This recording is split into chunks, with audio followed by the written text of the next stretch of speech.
Hey everybody, so it's been a couple weeks since I put out a video. I've been kind of busy with being called back to work with the states opening up and had to do some adulting also. Had to get a new refrigerator for the apartment. It died, and the coffee pot died. And then I had to do a bunch of other things. And with this COVID-19, trying to find products right now is hard unless you order it online, and even then, there's still delays. Store shelves are still limited as to what you can get. But today's video, I am going to be testing my new camera setup.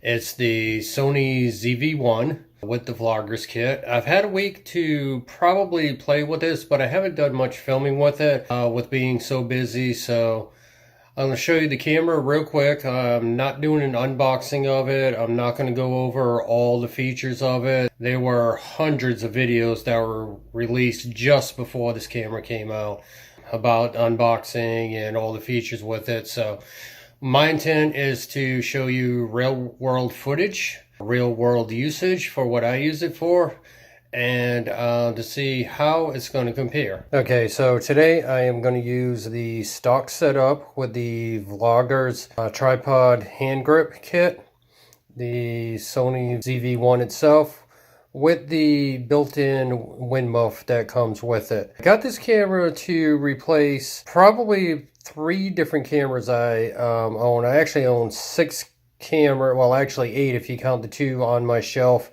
that don't work. They're vintage cameras just for display, but this camera I bought to replace my studio camcorder, having a smaller setup with also the product showcase built into it.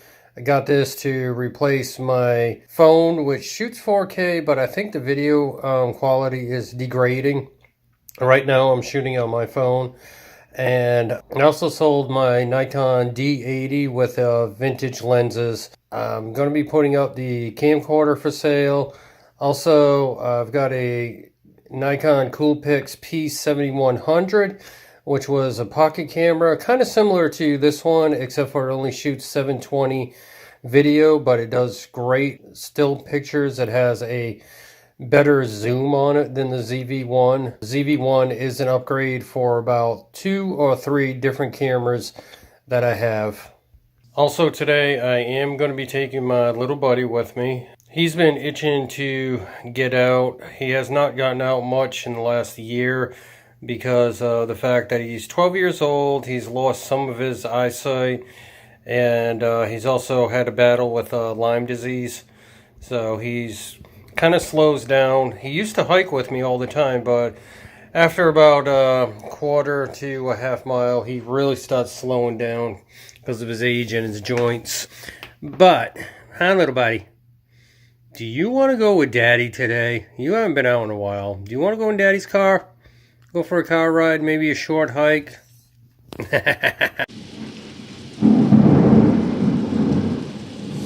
I don't know if this is picking this up, but this is a nasty, nasty storm moving in. You can see out the window, it's about pitch black on 6 o'clock at night, which usually the sun's shining brightly, nice and bright.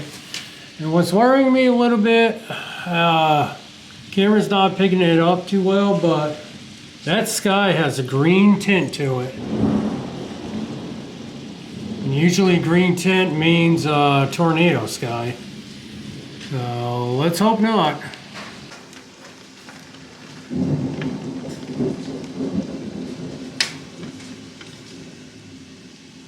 Yeah, that's now hailing pretty good.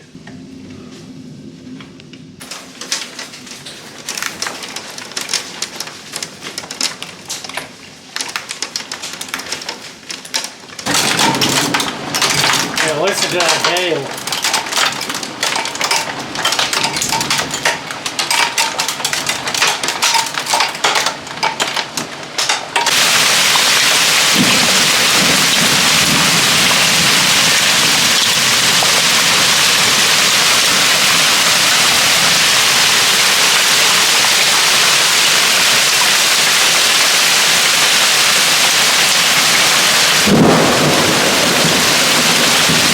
Alrighty, well the storm is passing. If you look out over by the neighbor's house, Trying to zoom in a little bit. That is all hail. Alrighty, well, I don't know if y'all can see this, but it's still coming down pretty good. The yard is absolutely flooded.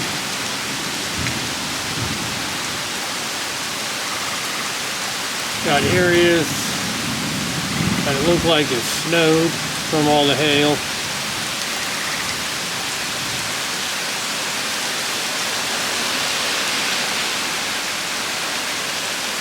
Yeah, Mom's garden is absolutely flooded right now.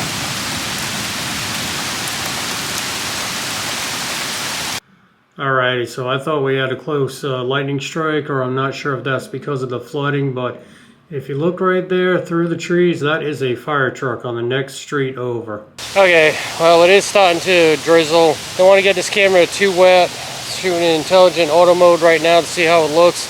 I'm going to switch over to manual mode right now and actually control some of this light that's coming in, even though it's a nice diffused cloudy, but it still might be a little bit overexposed in auto. So we'll switch over to manual mode and see how it looks.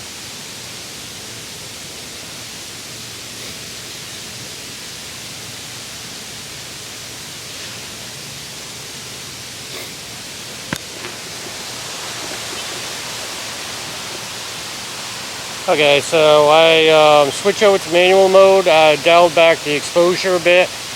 Hopefully it's looking pretty good. The sound quality is pretty good, although looks like it's getting dark a little bit since I don't have bright backgrounds reflecting off my face. So hopefully the footage still looks good on this camera. Hopefully it sounds good with just the wind muff on. I am outside. Let me brighten it up just a little bit.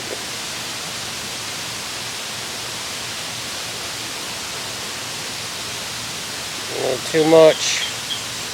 Alright, so right there we brightened it up just a little bit. See, that's doing the eye tracking, but it is losing the eye tracking a little bit as I get in a shaded area.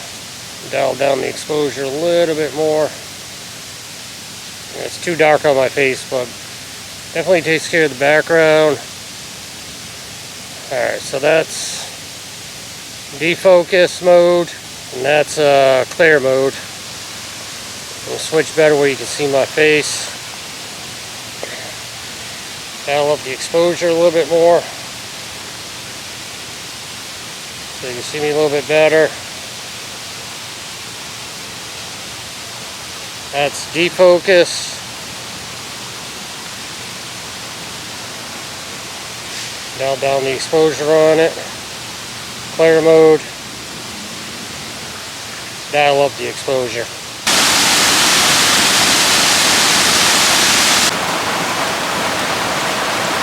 Wow.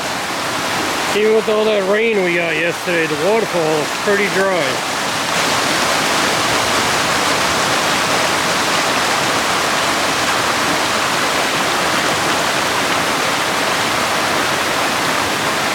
River's pretty dry as well, so it's not going to be a good scenic spot.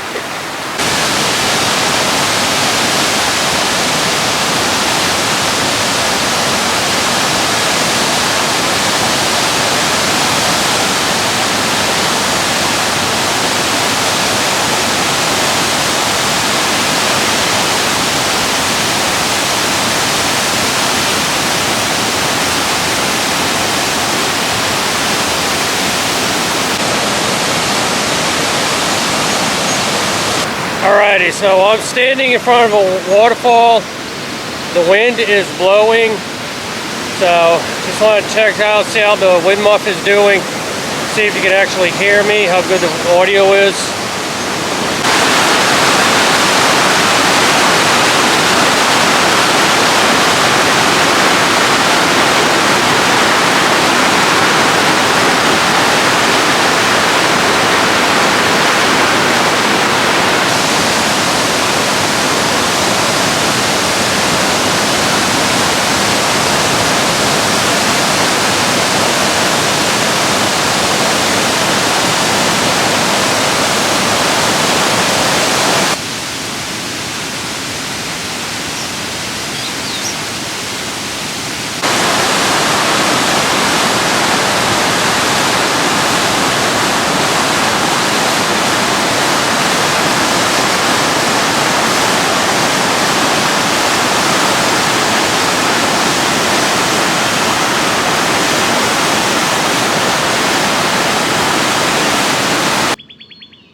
Okay, so again, it's windy. I just got the wind muff on top that came with the camera. Not using any sort of external mic, just the internal mic. I can see the eye auto tracking is working, but getting a little bit confused because I am in a dark area. I also got a waterfall behind me, so hopefully the audio sounds good. Waterfall is a little bit blown out as the intelligent auto is keeping track of my face. And still doing the eye tracking, so I don't know. So far on the LCD screen, it's looking pretty good. We'll have to see once I get home and actually edit the footage. Just switch from portrait mode over to landscape.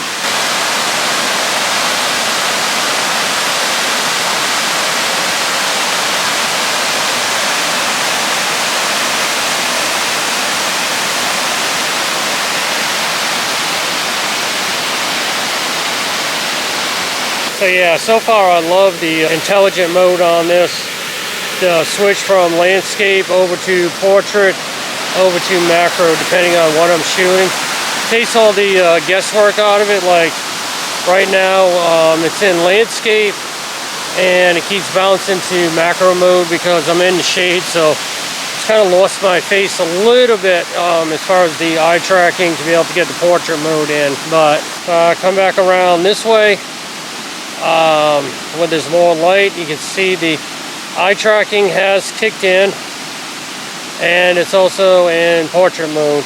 We'll see what the footage looks like when I get home and edit it. Like I said, this is just straight out of the camera. I'm not going to do any color grading to it, so you'll see me dialing in all the different exposure levels from manual to intelligent auto. Alright, so I moved away from the waterfall right now. I hope the audio is actually still good on it. So far what I'm seeing on the LCD screen, I think the intelligent auto is probably the easiest and probably mostly what I would shoot at. And the reason why I say that is its ability to switch from portrait mode for vlogging to landscape mode to macro mode all on its own. Also with the eye tracking is just absolutely incredible. The only bad thing about it is you can see behind me the sky is actually a little bit blown out right now because it's keeping my face nice and lit up. I believe it's on clear. Alright, so that's background defocus, and that's clear. It's not really making too much of a difference considering everything is so far behind me, but if it was actually up closer it would make a difference. I'm going to switch over to manual mode right now for a little bit, and then I'm going to adjust the focus exposure. So much for that idea of testing the exposure. Mainly setting myself. I've got some clouds that moved in, so the sky is white anyway. But so the product showcase on this is really awesome because I can do this.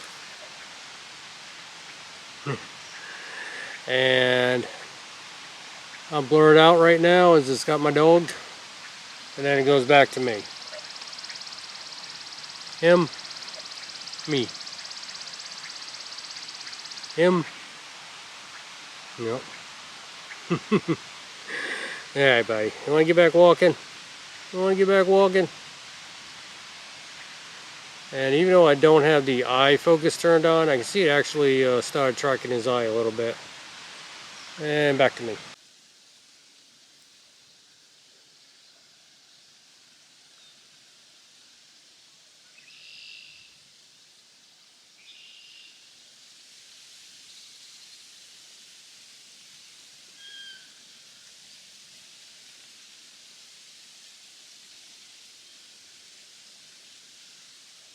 Alright, well I just reviewed the footage on my iPad, which does not even display 4K. It only displays 1080p because it's a few years old, and I'll tell you, the footage is just absolutely gorgeous. Straight out of the camera, raw, no color grading at all. Was a cloudy, diffused day, so I think that probably helped a little bit, but oh my god, this camera is awesome. Awesome. It's going to be a great addition to my gear for my outdoor videos. So until next time, Scott Hervey with Scott Hervey Outdoors, and I'll catch you in the next video.